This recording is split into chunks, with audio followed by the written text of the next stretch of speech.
गैरसमज पसरवणारच fake narrative करून लढत बसण्यात अर्थ नाही. फेक नॅरेटिव्ह करणारच त्यांना खोटं बोलायची सवय पडली आहे, खोटं बोलणारच. आता नुसतं एकटे ते खोटं बोलणार नाही, त्याने तर कुत्रे सोडले अंगावर. एक शाममानवच्या रूपात सोडला की देवेंद्र फडणवीसाबद्दल वाईट बोल. एक मनोज जरांगे सारखा सोडला. माहित आहे ना मनोज जरांगे. विरोधकांनी मनोज जरांगे आणि श्याम मानव यांच्या रूपाने देवेंद्र फडणवीसांवर कुत्रे सोडले. भाजप खासदार अनिल बोंडेंची टीका.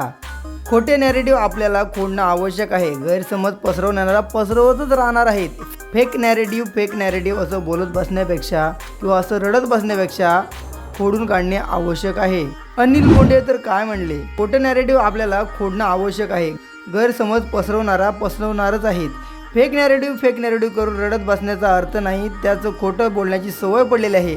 ते खोटं बोलणारच आहेत. आता ते एकटे खोटं बोलणार नाहीत. त्यांनी अंगावर कुत्रे सोडलेले आहेत. एक श्याम मानवच्या रूपात सोडला आहे की देवेंद्र फडणवीसांवर वाईट बोल, तर एक मनोज जरांगे पाटील सारख्याच सोडला आहे, असं भाजपचे राज्यसभेचे खासदार अनिल बोंडे हे म्हणाले. यवतमाळमध्ये भाजपच्या जिल्हा अधिवेशनात ते हे बोलत होते.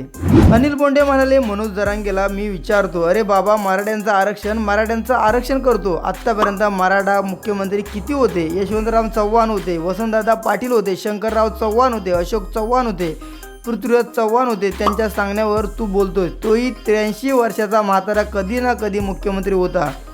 तेव्हा शालिनीताई मराठ्यांचं आरक्षण मागत होत्या. तेव्हा काय झालं? शालिनीताई पाटलांच्या वेळेला मराठा आरक्षण भेटलं नाही. पुढे बोलताना अनिल बोंडे म्हणाले, नरेंद्र पाटील आपल्यासोबत आहेत. त्यांचे वडील अण्णासाहेब आहेत. पाटील ते डिप्रेशनमध्ये गेले. शेवटी त्यांनी डोक्यात गोळी घालून शहीदत्व पत्करलं. मराठ्यांना मुख्यमंत्री असताना त्यांना मराठ्यांना आरक्षण द्यावंसं वाटलं नाही. 2014 ते 2019 मध्ये देवेंद्र फडणवीस मुख्यमंत्री असताना मराठ्यांना आरक्षण दिलं. आपल्या विदर्भात मराठे 1 ते 2% आहेत. सगळे बाकीचे आहेत ते कुणबी, तेली, माली आहेत. बाकी सगळे आहेत ते 252 जाती आहेत. तरीही देवेंद्र फडणवीस यांनी मराठ्यांना आरक्षण दिलं होतं. त्यांनी ओबीसी आरक्षणाला धक्का लावला नाही.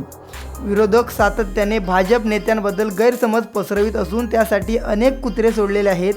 त्यातील पहिला श्याम मानव तर दुसरा मनोज जरांगे पाटील, अशी टीका भाजप नेते राज्यसभेचे खासदार अनिल बोंडे यांनी केली. तर ज्यांच्या सांगण्यावरून जरांगे बोलतात, तो 83 वर्षाचा म्हातारा मराठा समाजाचाच मुख्यमंत्री होता, अशी ही टीका बोंडे यांनी शरद पवार यांचे नाव न घेता केली. तर नक्की यावरती जरांगे पाटील काय रिॲक्ट होतात, काय प्रतिक्रिया देतात आणि समाज माध्यमावरती मराठा समाजावरती काय भूमिका घेतो, हे येणाऱ्या काळात पाहणं योग्य ठरेल.